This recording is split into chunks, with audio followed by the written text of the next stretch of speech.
Welcome back to Leveraging Leadership, where we unpack the art of business leadership. I'm your host, Emily Sander, Chief of Staff turned Executive Leadership Coach.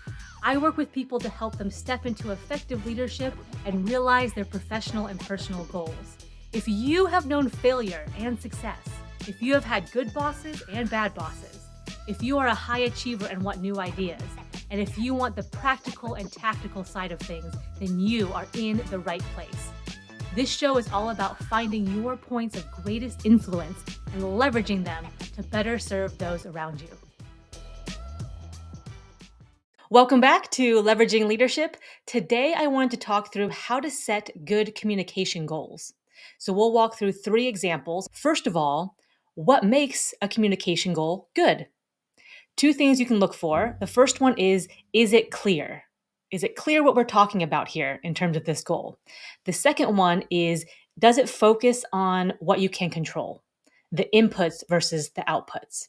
So for that first one, is it clear? We're going to pull out our trusty SMART goal framework. And as a quick refresher, we have SMART is the acronym. So S is specific, which means is it well defined? M is for measurable. So do we have a set of criteria? Do we have progress markers we're looking at along the way? Measurable. A is for achievable. So, hey, is this thing attainable or are we setting ourselves up for Mission Impossible here? R is for realistic, so kind of like achievable. Realistic, is this goal reasonable? I've heard R stand for relevant sometimes, so is it relevant to our overall objective? And then T is time bound. So is there a clear timeline? Is there a start and end date? And the end date portion is what gives people a little bit of sense of urgency or a little bit of motivation for, okay, now I have a deadline that I'm tracking to. So that's the SMART goal framework. The second piece of what makes communication goal good is, are we focused on things we can control? Oftentimes with communication goals, I see people focusing on the audience response or reaction. So I know if I did good, if the audience liked it.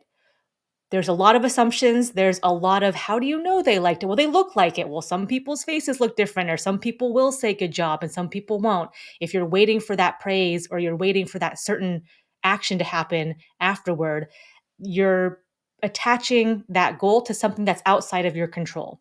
You can influence it, sure, and you should try to in certain circumstances, but you can't with 100% certainty guarantee that. So it makes more sense to focus the goal on the inputs and the things you can control, which will hopefully elicit the outputs that you want.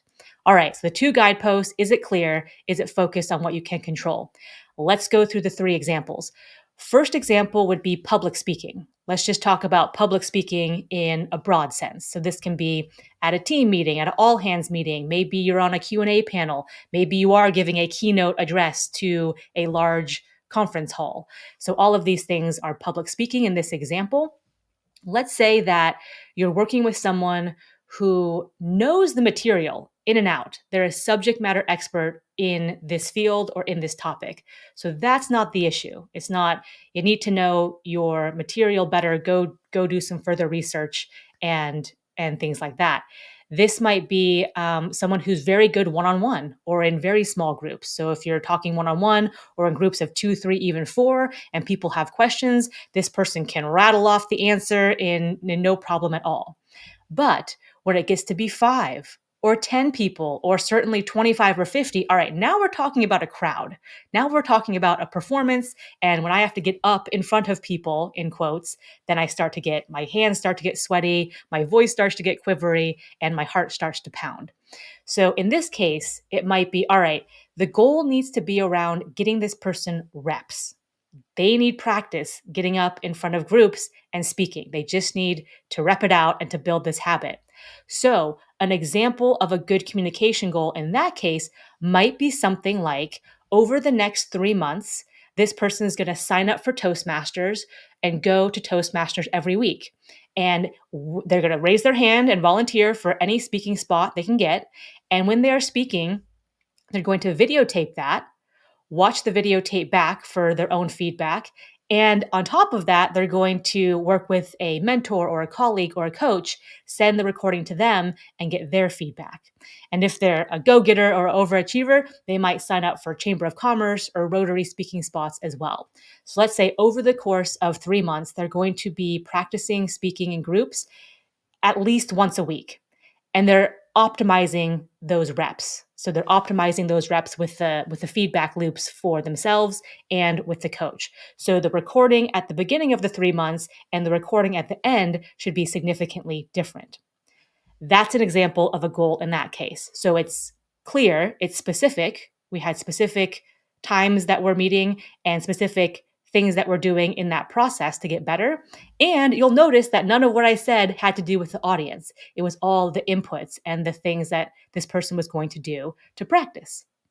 All right. Second example, let's talk about internal communication. So, a lot of chiefs of staff, a lot of executives are on point or involved in rolling out company wide updates or making announcements or things like this. Let's say in this particular case that you are tasked with successfully rolling out a company wide announcement.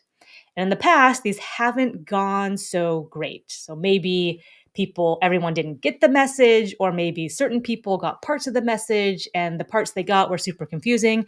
And so we want to revamp this process. So, how do we improve the internal communication? An example of a communication goal here might be, all right, over the next 3 months, I'm going to build a communication plan that hits everyone in the company, so all staff members, at least 7 times. There's going to be 7 communication touch points throughout the next 90 days. And there's going to be a mix of communication channels or modes of communication, meaning sometimes people like it in writing. They like to read through an email over and over again so they can process that. They like to see it in a Slack channel. Sometimes they like to hear it. They're verbal processors and they want to hear that on Zoom or an in person town hall meeting. And at all levels, people might have questions. So making sure to build in mechanisms for here's where you submit your questions, or at the end of the announcement, we're going to have a Q&A session. Having all of those things built in might be part of the plan. And in this case, again, we're focusing on what you can control. So you're certainly trying to influence people in this sense, right? So at the very least, you're trying to inform them of this update and possibly influence them in terms of feeling positive about it.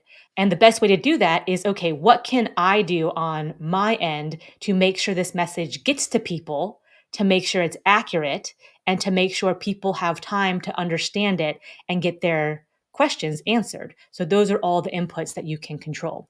Oh, another one I will throw in here, body language. So you can be intentional and pretty proactive about body language. And if you're a chief of staff prepping your principal and exec team for this, it could look something like, all right, CEO, remember, we're having this all hands Zoom call. You're going to be pinned as speaker. So people will see your face front and center, not only when you are speaking and giving the announcement, but also when people are asking their questions. So when you're kind of listening, just reminder that you're going to be on screen. So people are going to pick up on your facial expressions. I have also seen in-person town hall meetings where several members of the executive team are there and they're sitting kind of maybe in a little semicircle or on the back of the stage. And one person will get up with a microphone and stand up and make their presentation and maybe point to some slides, sit down. The next executive will come up and stand up and point to some slides.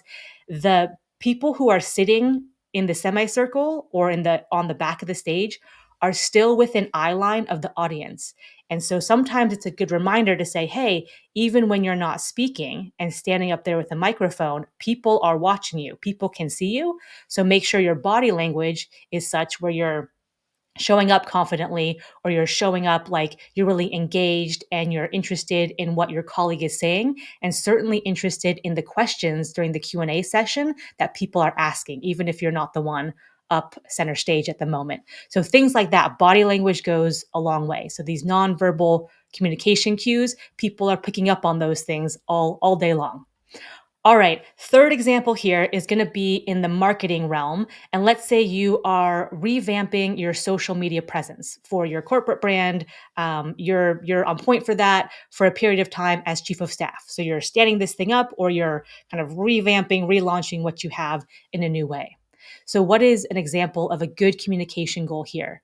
It might be, all right, in the next 3 months, I am going to make sure we have 3 high quality posts each week. And I'm going to recruit a group of brand ambassadors from our staff to make sure we have someone from the company commenting and reposting those high quality posts. And over the next 90 days, we are hoping to see or expecting to see an uptick in engagement rates such as likes or shares or comments. All right, so that's clear and that's specific. And I also laced in this creative component or this little bit of, let me think outside the box here, the brand ambassadors. And one sidebar note I'll pull out of that. So, the brand ambassadors, this is from something I've seen in real life. Here's what doesn't typically work well when companies blast an all company email saying, hey, you as company employees, I expect you to like and share our company post. And here's the link. So everyone go like and share that. This can rub people the wrong way sometimes. First of all, not all of your employees are social media people. Some of them are like, I don't do social media.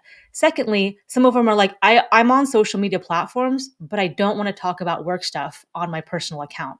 What tends to work better is if you ask for volunteers and say, hey, who would like to be a brand ambassador or call it something cool? And you will get early access to our posts. You'll have input on the type of posts we do. If you have any ideas, we're happy to hear about those. And then out of the 3, we're launching that week. If you can pick one and either repost it to your feed or comment on it, or share your input because maybe your team or you are involved in what we're talking about, that would be great. So that has a much different feel. Even if you only get like 5 or 10 people doing this, but they're really engaged and they've raised their hand to volunteer, that can be a much better answer than the forced family fun approach of making people comment on certain posts. Okay, so to recap here, we have what makes a good communication goal, which is being clear, being specific, and also focusing on the things that you can control, the inputs, not tying it to an audience reaction or some sort of praise afterward. We've gone through 3 real life examples: public speaking, internal communication, and social media presence. One more thing that I want to throw in here: make sure you're specific and clear, especially when you are helping a team member come up with their communication goal. For instance, if you're a manager and you're helping one of your direct reports come up with their communication goal for the next 12 months, make sure that one's specific. Here's what I would recommend not doing. So here's what I've seen that doesn't work well. It's something like, "Oh, Emily, I talked to them about their communication goal." "Oh, great. What was that? What happened there?" I said, "You're doing a great job overall, so keep it up, and we just need you to work on your communication to get better, but keep it up. You're doing a great job." Okay. So, is that better than nothing? Probably, because now they know communication is on the radar. So they might have not have known that before. They might have kind of known it, but hopefully they were skirting around the edges and no one noticed. But now they know it's a thing they have to work on. All right, is that better than nothing? Probably. Is that anywhere near the level of specificity it needs to be? No. That's way too vague. It's way too subjective. Work on your communication. Okay, that might mean one thing to me and a totally separate thing to you. So, what are we talking about here? If someone goes, Emily, work on your communication. We need you to work on your communication. Okay, great. What part of my communication am I too long-winded and I need to be more concise when I'm opening a conversation? Is it my volume? Am I talking way too loud or way too soft? I'm a soft talker and no one can understand what I'm saying. Is it, hey Emily, your verbal communication is great. So in person or on Zoom, you are a freaking songbird, like no problem there. But when you write an email, it's like you're writing in hieroglyphics. No one can understand you. You have to work on your written communication. Okay, so what facet of communication we're talking about? A cool thing here to think about is the person clear on their next step? So could the person say, okay, here's what I'm going to do next? If they can't, then you need to have a further conversation around that. So making sure they're clear on it. So for example, it might be something like, and by the way, these don't have to be like down and dull and dour conversations like, now we're going to work on your communication plan. It can be fun and exciting and engaging conversations. So it can be, hey, overall, I see your strengths here. You certainly contribute to the team in this way. You're a go-to person for this. For these types of team meetings that we have once a week with other departments, one thing that I'm seeing is the communication is not connecting with the other people on that meeting. Pause. And the person might go, "Oh my gosh, Emily, I've seen that too." Like their eyes start to glaze over after I get to a certain point, and I don't know why. And it's like, okay, yes, I think that because you actually know so much about this topic, you're starting at like a level 7. Like you've jumped all the way down to a level 7. They're still trying to track at level 1 and like context. Where am I? What are we talking about here? Where do I place this thing out of everything else I'm doing? Oh, okay. See, it's funny because I'm always scared I'm not sharing enough information and I don't want to come across as dumb or miss something. And so I'm trying to get all the information out I can. Ah, okay. So there's a disconnect. First of all, no one thinks you're dumb. In fact, they probably think you're too smart. Like you have too much information and they can't track with you. So what does that look like? What would you need to make sure you stay high level, at least for the beginning part of the conversation? They might say, okay, well, I honestly don't know what the high level is, and so I just automatically kind of deep dive into things, and I get kind of nervous, and I wanna make a good impression, so I just default to going into detail. Okay, then you can talk about options or creative solutions. It might be, what would it look like if you were to, before each one of these weekly meetings, write out 3 to 5 sentences that are high level. So if you had to describe like the tip of the iceberg of the topic you're talking about, and to you it might feel like this isn't even scratching the surface, but those are the 3 to 5 sentences you open with, and then maybe you pause and you just get the reaction from the room and you say, "And I have some further information in these areas, would that be helpful?" Or maybe say the 3 to 5 sentences, pause, ask for any questions to that point, and that could be a tactic you can try. Okay, that sounds good. I can do that. So the clear guidance is before the weekly team meeting, this person is going to take 5, 10 minutes, whatever it is, to write out the 3 to 5 high level sentences. That's what they're going to do next. So that is a specific goal. It is also something that is within their control. Moral of that story is use these guidelines, use the guideposts we talked about, especially when you are helping other people come up with their goals. All right. So if you are setting communication goals for yourself for personal growth and development, which is awesome, and you want some help brainstorming on those, or maybe you have a team member where it's like, oh, yeah, Emily, actually, I do have a team member and they do need to work on their communication. How do I tee up a conversation like you just described for their particular scenario? If you want help brainstorming all of that stuff, then click on the link in the show notes for a free 30-minute clarity call. We can brainstorm, we can soundboard, we can riff ideas, and I'll make sure that you're set up and ready to go for that scenario coming out of that call. I hope that your communication goals are clear for yourself and for others. I hope your communication messages are landing in the way that you intend. And I hope that your Wi Fi is strong wherever you are because that helps communication as well, both in email and on Zoom. And I will see you next week on Leveraging Leadership. If you enjoyed today's episode, please like, share, and subscribe wherever you get your podcasts.